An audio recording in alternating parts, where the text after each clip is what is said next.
Sa masukal na bahagi ng bundok na ito, nasakop ng Barangay Usman sa Malinaw, Aklan, may isang grupo ng mga kabataan at kababaihan na matyagang binabayo ang isang puno na kung tawagin ay ambolong.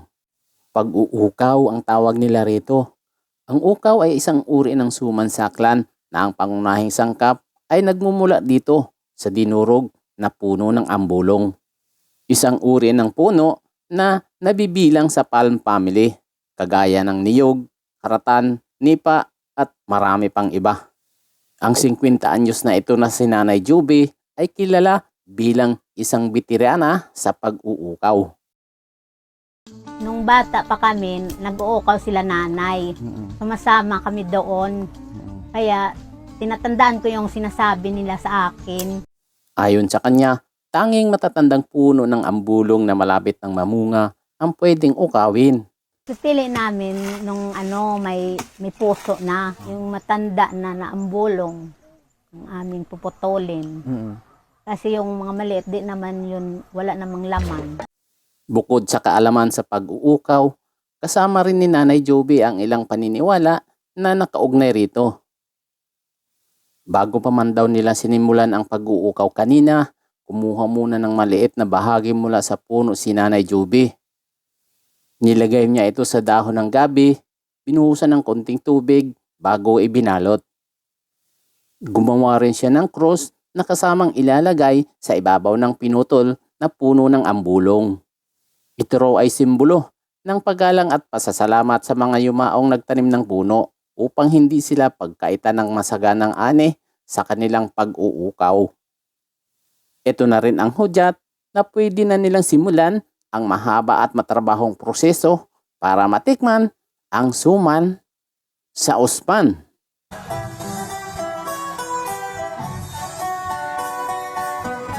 Ang unang proseso, ang pagbayo.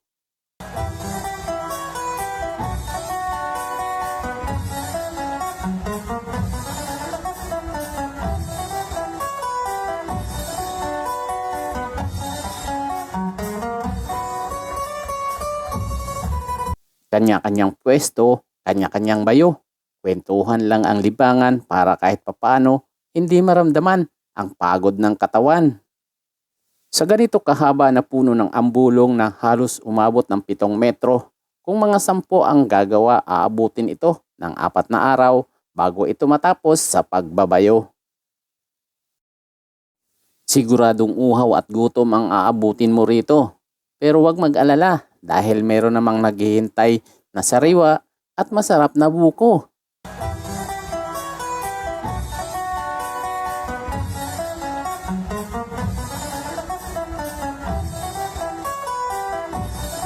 Habang abala ang lahat sa pagbabayo, si Nanay Juby pumili na ng magandang sanga mula sa pinutol na ambulong.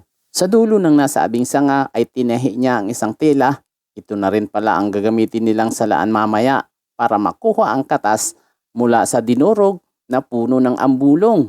Ang nag-iisa namang nakakatandang lalaki na kasama nila na si Kuya Bernard, kinulikta ang mga dahon ng ambulong dahil gagamitin itong pawid.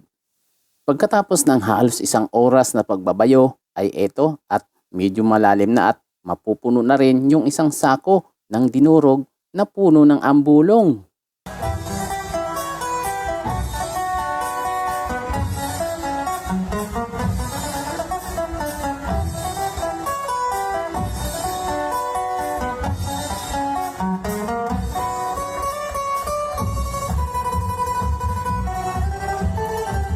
Hindi nagtagal ay nagyaya na rin ang grupo na bumaba na sa bundok. Bukod kasi sa tanghali na ay marami na rin ang kanilang naipon. Sa loob ng mahigit 1 oras kasi ay nakadalawang sako sila ng dinurog na puno ng ambulong. Bago sila umalis, tinakpan muna nila ito ng dahon ng saging para kung sakaling umulan ay hindi ito mapasukan ng tubig.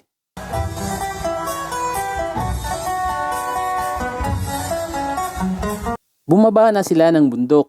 Kailangan din ng iba yung pag-iingat dahil bukod sa madulas ay palusong pa ang daanan.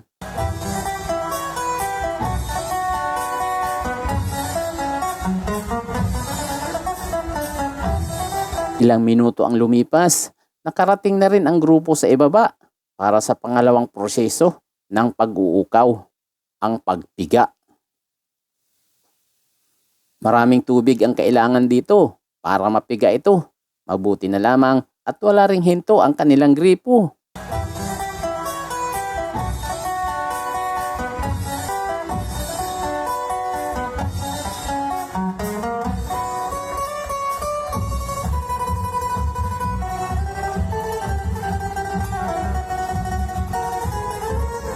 Alauna ng hapon, nagsimula na ang grupo para sa pagpipiga ng dinurog na puno ng ambulong.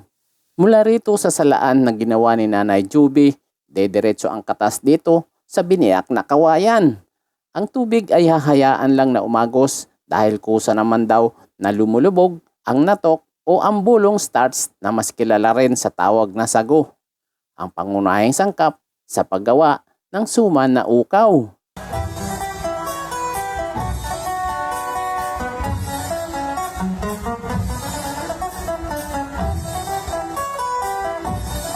Magbabayo sa umaga, magpipiga sa hapon.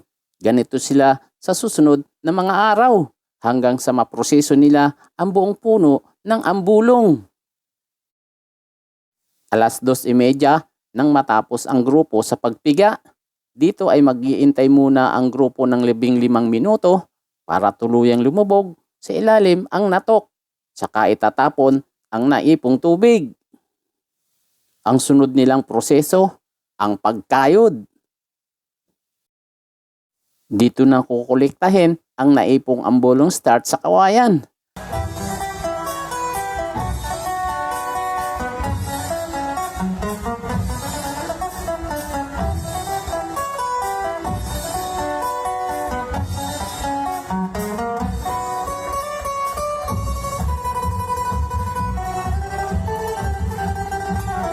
Alas 3:30 na ng hapon nang matapos ang grupo sa pangungulikta.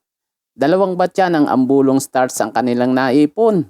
Maaari na rin itong gawing suman na ukaw. Napakasimple lamang ang paggawa. Ang ambulong starts, lalagyan lang ng gawod o matandang buko. Hahaluan ng asukal, ibabalot sa dahon na kung tawagin ay hagikhik.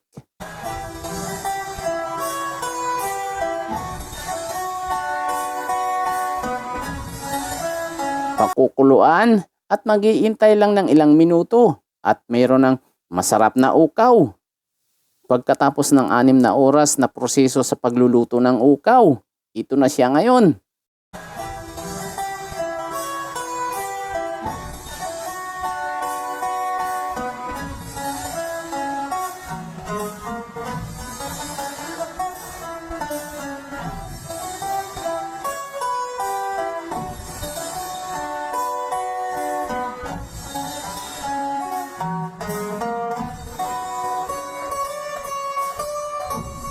Matapos ang 4 na araw, natapos na rin ng grupo na may proseso ang halos 7 metrong haba ng puno ng ambulong.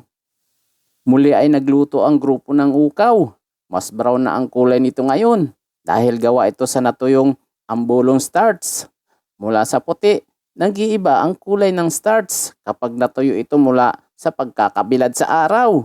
Hindi kasi ito maaaring imbakin ng basa dahil mangangamoy ito at mabilis na masisira. Samantalang kapag tuyo na ito, ay maaari mong imbakin ito kahit pa ng ilang buwan. Dahil tapos na ang kanilang pagpoproseso, pinaghati-hatian na ng grupo ang nakolekta nilang natok. Kanya-kanya na sila sa pagbibilad nito.